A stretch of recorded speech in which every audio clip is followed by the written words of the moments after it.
Hello guys, welcome to UAE Pappu's kitchen. இன்றைக்கி நம்ம சேனலில் சூப்பரான ரெசிபி பண்ண போகிறோம்.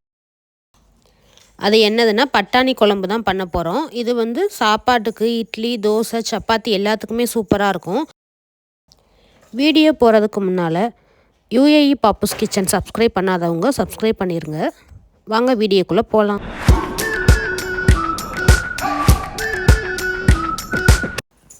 இந்த ரெசிபி பண்ணுறதுக்கு நான் ஸ்டவ் ஆன் பண்ணி ஒரு 3 லிட்டர் குக்கர் வந்து எடுத்து வச்சுருக்கேன். நீங்கள் பட்டாணியோட குவான்டிட்டிக்கு தேவையான அளவுக்கு 5 லிட்டர் குக்கர் கூட எடுத்துக்கோங்க. அது கூட ஆயில் சேர்த்துக்கோங்க.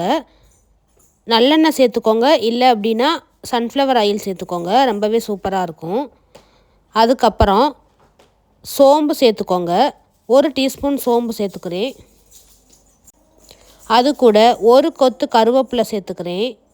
அது கூட 2 பச்சை மிளகாயை அப்படியே முழுசாக போட்டுக்கிறேன். உங்களுக்கு கட் பண்ணி போடுறா இருந்தாலும் நீங்கள் போட்டுக்கோங்க. அதுக்கப்புறமா 1 கைப்பிடி அளவுக்கு ஆனியன், வெட்டி வச்ச ஆனியனை வந்து சேர்த்துக்கிறேன். நல்லா கிளறி விட்டுக்கோங்க. இது மாதிரி எப்போதுமே ஆனியன் வந்து நல்லா ப்ரௌன் கலராக பொன்னிறமாக வர்ற வரைக்கும் நல்லாவே வந்து கிளறிக்கோங்க அந்த ஆயிலே.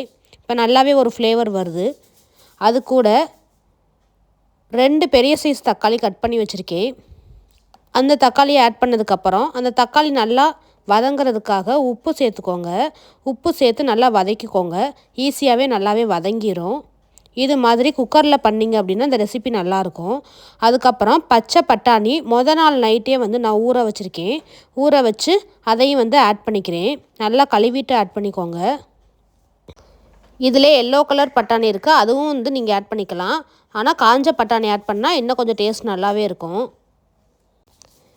இது மாதிரி ஆட் பண்ணிவிட்டு நல்லா கிளறி விட்டுக்கோங்க. அந்த தக்காளி, வெங்காயம், பச்சை மிளகா அந்த ஃப்ளேவரோட இந்த பட்டாணி ஃப்ளேவரும் சேர்ந்து அட்டகாசமான ஒரு அந்த வாசனை ரொம்பவே சூப்பராக இருக்குது.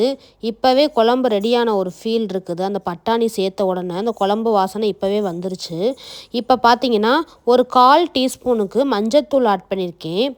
அது கூட 1 டீஸ்பூன் மிளகாய்த்தூள் ஆட் பண்ணியிருக்கேன்.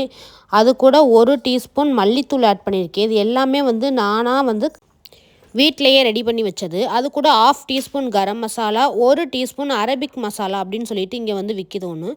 ஸோ அது கொஞ்சம் ஆட் பண்ணுவேன் ஃப்ளேவருக்காக. இது ஆப்ஷனல் தான், உங்களுக்கு வேணும்னா நீங்கள் ஸ்கிப் பண்ணிக்கலாம், ஒன்றும் பிரச்சனை இல்லை.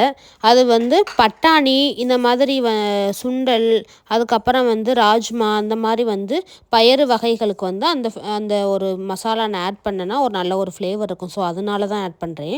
அது கூட நமக்கு குழம்புக்கு தேவையான தண்ணி ஆட் பண்ணிக்கலாம். அந்த மசாலா எல்லாமே சேர்த்ததுக்கப்புறம் நம்ம தண்ணி ஆட் பண்ணிவிட்டு உப்பு டேஸ்ட் பண்ணிவிட்டு நம்ம வந்து குக்கர் வந்து விசில் போட்டு ஒரு 3 விசில் வந்து விட்டுறலாம். 3 இல்லைன்னா 4 விசில் விடுங்க. பட்டாணி வந்து ஓவர் நைட் வந்து நல்லாவே சோக் ஆயிடுச்சு. இப்போ ஒரு 3 விசில் விட்டாவே நல்லாவே ஓரளவுக்கு வெந்துடும். வெந்து வந்ததுக்கப்புறம் இந்த பாருங்கள் குழம்புல ஃபைனலாக மல்லி இலை ஆட் பண்ணிவிட்டு இது மாதிரி டெக்கரேஷன் பண்ணி சர்வ் பண்ணிடுங்க. ரொம்பவே சூப்பராக இருக்கும். சாதம், சப்பாத்தி எல்லாத்துக்குமே ரொம்பவே சூப்பராக இருக்கும். நல்ல ஒரு ஆரோக்கியமான சாப்பாடும் கூடது. என்னோடய வீடியோ பிடிச்சிருந்தா லைக் பண்ணி சப்ஸ்கிரைப் பண்ணுங்கள். இது மாதிரி நிறைய வித்தியாசமான சமையலோட நெக்ஸ்ட் வீடியோவில் சந்திக்கலாம். டாட்டா, பாய் பாய், தேங்க்யூ.